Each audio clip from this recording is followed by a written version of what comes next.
ओम श्री गणेशाय नमः। ओम नमः शिवाय। भगवती उमा के कालिका अवतार की कथा। समाधि और सूरत के समक्ष मेधा का देवी की कृपा से मधु कैटभ के वध का प्रसंग सुनाना।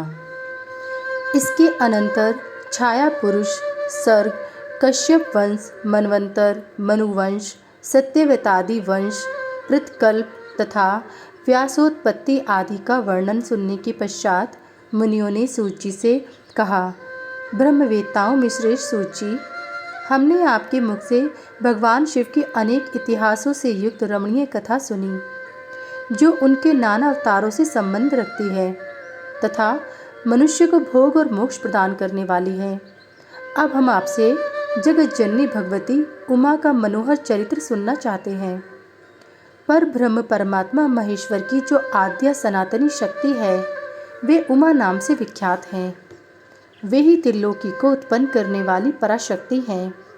महामते, दक्ष कन्या सती और हिमवान की पुत्री पार्वती, ये उमा के 2 अवतार हमने सुने। सूत जी, अब उनके दूसरे अवतारों का वर्णन कीजिए। लक्ष्मी जननी जगदम्बा उमा के गुणों को सुनने से कौन बुद्धिमान पुरुष विरत हो सकता है। ज्ञानी पुरुष भी कभी उनके कथा श्रवण के शुभ अवसर को नहीं छोड़ते। सूत जी ने कहा, महात्माओं, तुम लोग धन्य हो और सर्वदा कृतकृत्य हो, क्योंकि परा अम्बा उमा के महान चरित्र के विषय में पूछ रहे हो। जो इस कथा को सुनते, पूछते और बाँचते हैं, उनके चरण कमलों की धूलि को ही ऋषियों ने तीर्थ माना है। जिनका चित्त परम संवित स्वरूपा श्री उमा देवी के चिंतन में लीन है, वे पुरुष धन्य हैं, कृतकृत्य हैं। उनकी माता और कुल भी धन्य हैं। जो समस्त कारणों की भी कारण रूपा देवेश्वरी उमा की स्तुति नहीं करते, वे माया के गुणों से मोहित तथा भाग्यहीन हैं, इसमें संशय नहीं है। जो करुणा रस की सिंधु स्वरूपा महादेवी का भजन नहीं करते, वे संसार रूपी घोर अंधकूप में पड़ते हैं।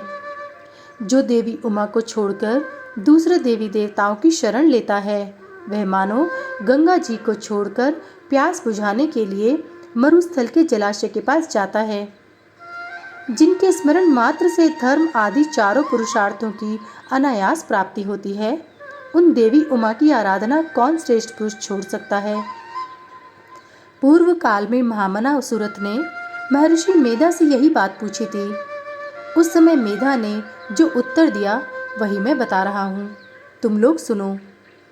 पहले स्वारोचिस मनवंतर में विरत नाम से प्रसिद्ध एक राजा हो गए। उनके पुत्र सुरथ हुए, जो महान बल और पराक्रम से संपन्न थे। वे दान निपुण, सत्यवादी, स्वधर्म कुशल, विद्वान, देवी भक्त, दया सागर तथा प्रजाजनों का भलीभांति पालन करने वाले थे।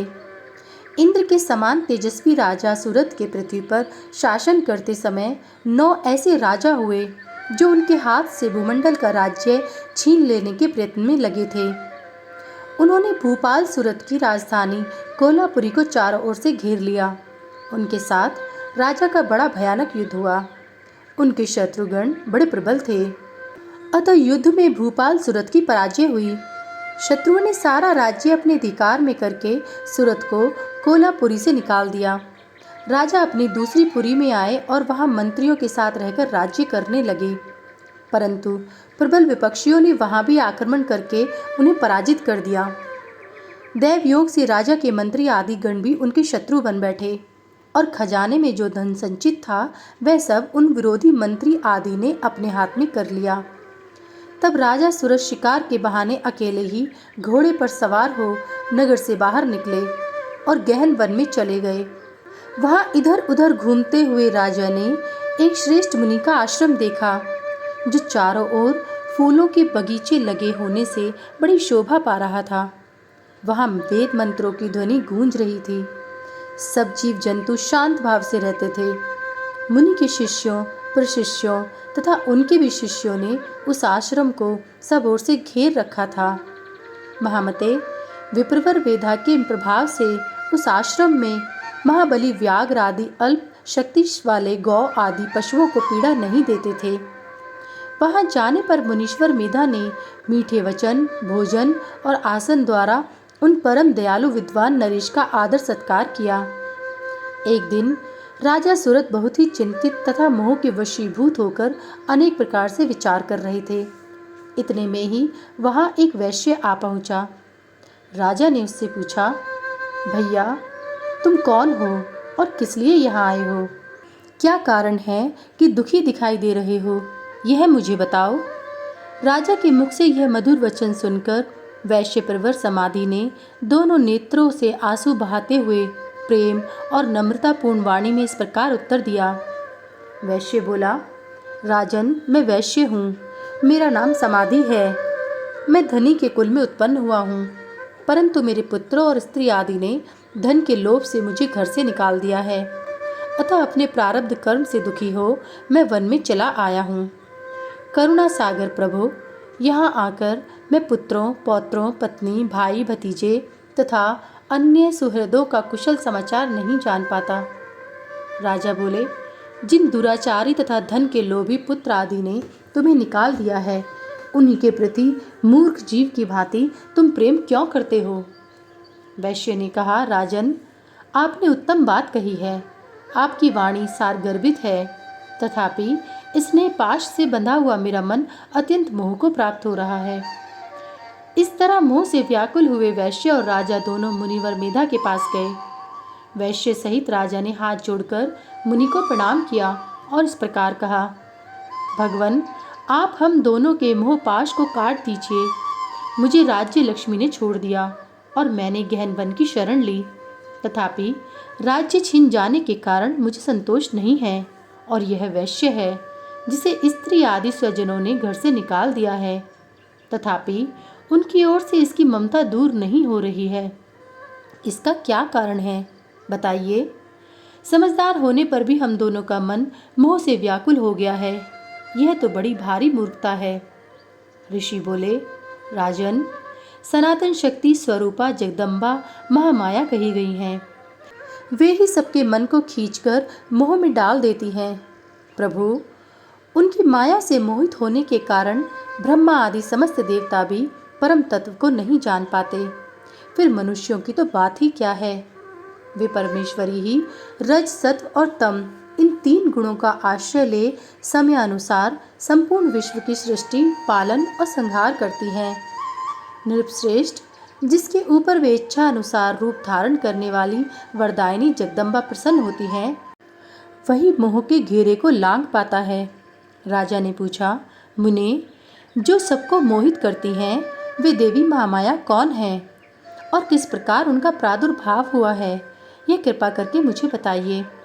ऋषि बोले, जब सारा जगत एकार्णव के जल में निमग्न था और योगेश्वर भगवान केशव शेष की सैया बिछाकर योग निद्रा का आश्रय ले शयन कर रहे थे, उन्हीं दिनों भगवान विष्णु के कानों के मल से दो असुर उत्पन्न हुए, जो भूतल पर मधु और कैटब के नाम से विख्यात हैं।